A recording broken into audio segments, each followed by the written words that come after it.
Hi there. My name is Andrew. Um, I am also known as Asmodeus Dark. I'm known as Fashion a Red Coat. I'm known by a few handles over the internet, but this is my first vlog, and I would like to talk to you about something that happened to me about 2 years ago. Well, it didn't happen to me, it happened to my entire family. Mostly it happened to my brother. So I would like to talk to you about that. So 4 years ago, my brother was diagnosed with aplastic anemia. It is a cancer-like condition that mimics leukemia, except it is autoimmune. Your bone marrow stops producing blood. New blood cells aren't made in the bone marrow. New white blood cells aren't made in the bone marrow. It comes with a whole slew of problems. He was diagnosed 4 years ago, and he survived for about 2 years after his diagnosis. Now, this may give a little bit of the story away, but my brother and I were tight. We were very tight. He was literally my best friend. He was the one I looked to give advice, to back me up, and to empathize with when things were not going so well. He had been alive for 19 years before he was diagnosed with aplastic anemia. It was a surprise to all of us. He got diagnosed while we were on vacation in Cape Cod visiting some family in Massachusetts. About 3 days before we had to go home, he was admitted to the hospital in Boston. I don't remember which hospital it was. I'll put it in the description. But he spent a day and a half in the hospital, and when he came back, he had to tell us all that he was diagnosed with aplastic anemia. It's not exactly how it went. I have a poor memory, so I really get things mixed up a lot. But he was ultimately diagnosed with aplastic anemia. He was sent to some doctors in Colorado, where we live, and that was the result. We knew it was going to be a long and hard journey. We had no idea how tough it would be. So my mother came out to Cape Cod once she learned of what happened. She flew out, and she was right there for him. The whole family immediately got up behind him. My dad's family, my mom's family, they were all such great people and wonderful people. They've known him for the entire 19 years of his life. So, we got home. He started going to treatments.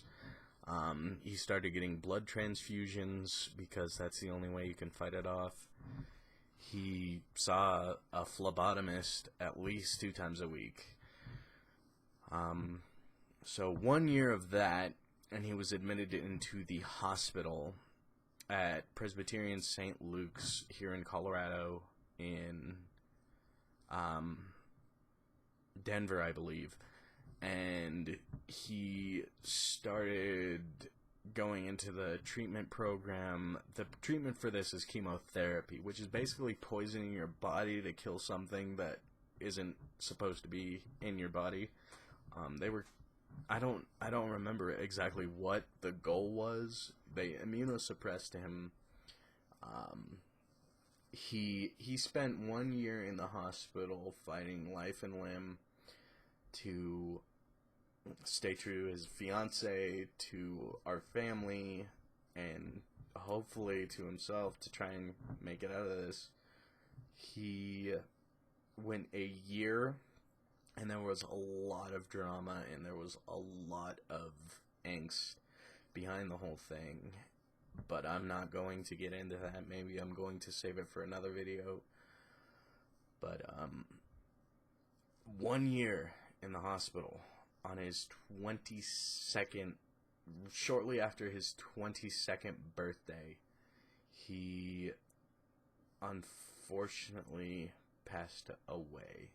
This is something that is still affecting my mother, my sister, my father, and myself, as well as the rest of our family.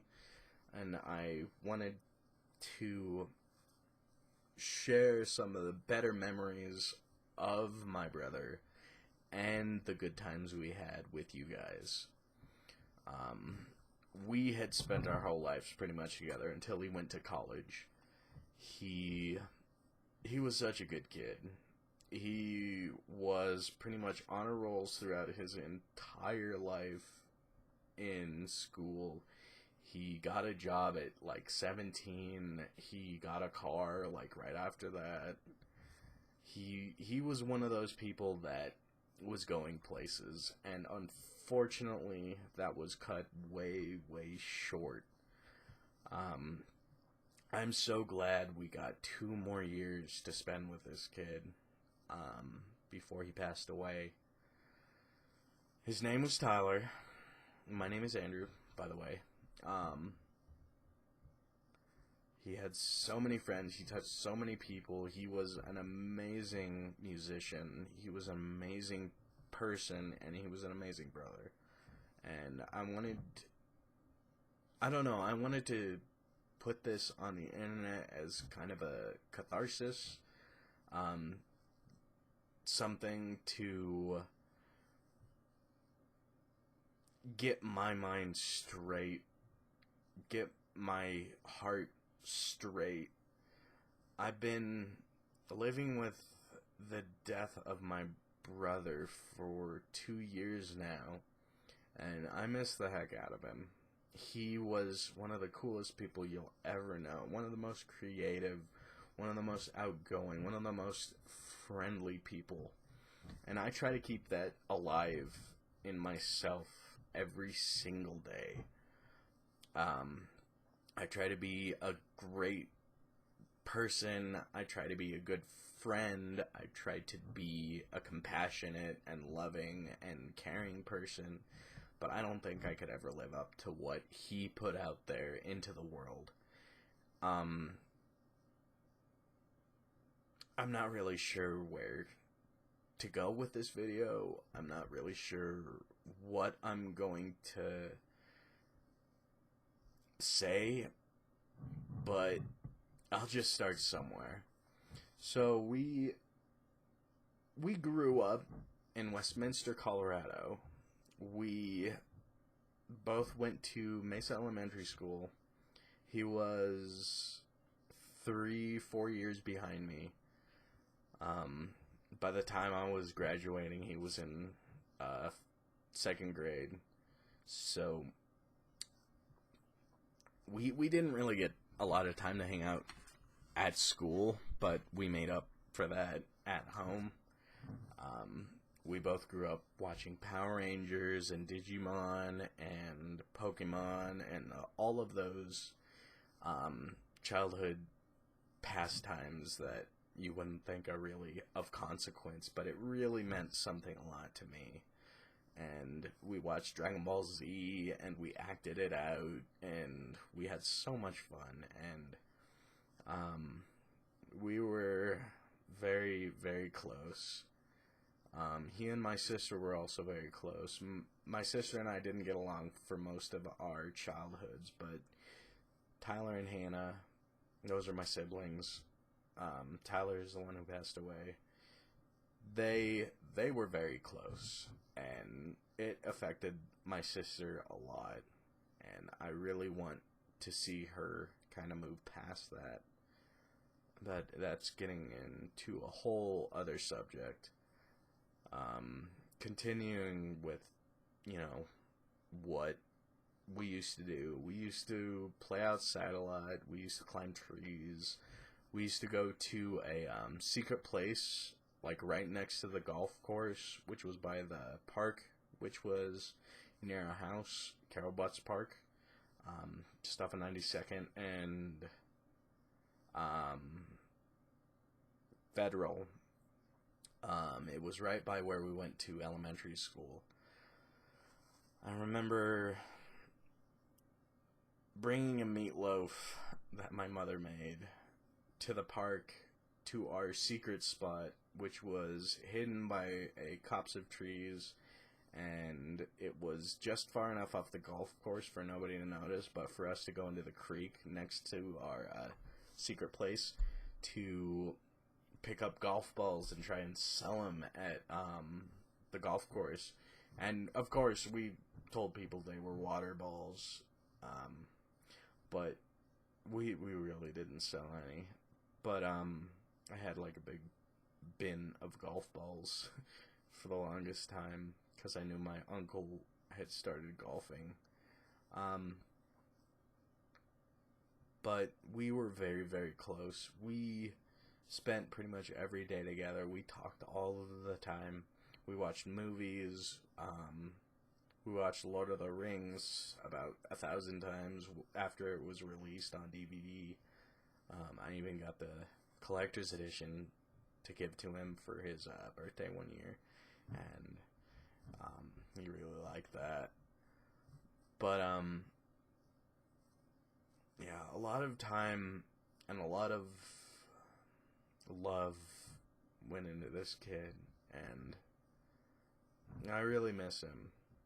He was genuinely one of my heroes. He was one of the coolest kids you would ever meet. He played like 5 instruments, and he couldn't sing very well, but I kind of had that covered. Yeah, I'm getting way off the subject. I'm tired. It's about 11:57 at night here in Colorado, and I had to get this out, and I had to talk about this, and I just wanted to express my appreciation for everything my brother ever did for me, including saving my life at least a dozen times. When I was a kid, I was pretty accident prone, and I fell out of a tree and busted my head. I still have a scar and a hole in my head right about here. I had almost fallen out of a window. I had tangled myself up in the cords for the window shades, and he'd run to my mother saying, "Andrew's joking, Andrew's joking, Andrew's in the street, Andrew's in the street," when I was climbing out of my window just to see if I could climb back in. He was the coolest person, and somebody that I really wish more people had gotten to know, and I really wish he had grown and been present for very many events in my life. Got to meet a lot of the people I had met, and he was genuinely one of my heroes.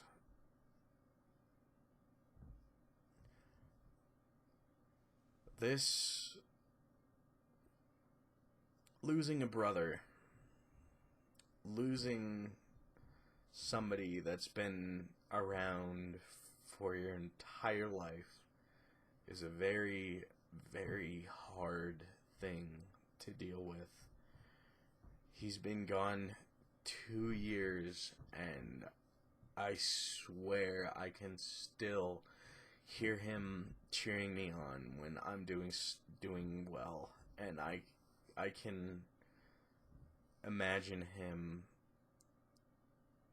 saying, "Good job, you did good," when I have even a minor accomplishment. I miss him so much. His name was Tyler Parkins, and he was one of the coolest musicians and one of the greatest friends you could ever have. And I think that that's really all I have to say about that. Thank you for listening to me ramble, and thank you for watching this video, if you watched it. My Facebook is Andrew R. Parkins, if you want to give me a like. Please subscribe, and please like this video, if you have a heart. If you have a heart. If you don't, go ahead and forget about it. Give it a dislike. But I just wanted to share my experiences with my brother, and I'll probably, as I remember stuff, I'll probably write it down and make more vlogs. But this is going to be the start of my daily vlogs. Probably daily. I don't know how well I can keep a schedule. Probably not very well at all. But I did want to just share my appreciation for my brother and how much I miss him. And he knows. I'm so sure that he knows that we all miss him, and I'm sure he's watching from somewhere out there and kind of chuckling at how I'm struggling to get all this out. Anyways, my name is Asmodeus the Dork. Asmodeus Dark. Pride of Penguins. Vash in a red coat. Signing off and saying, have a great day, and I'll see you next time. Peace.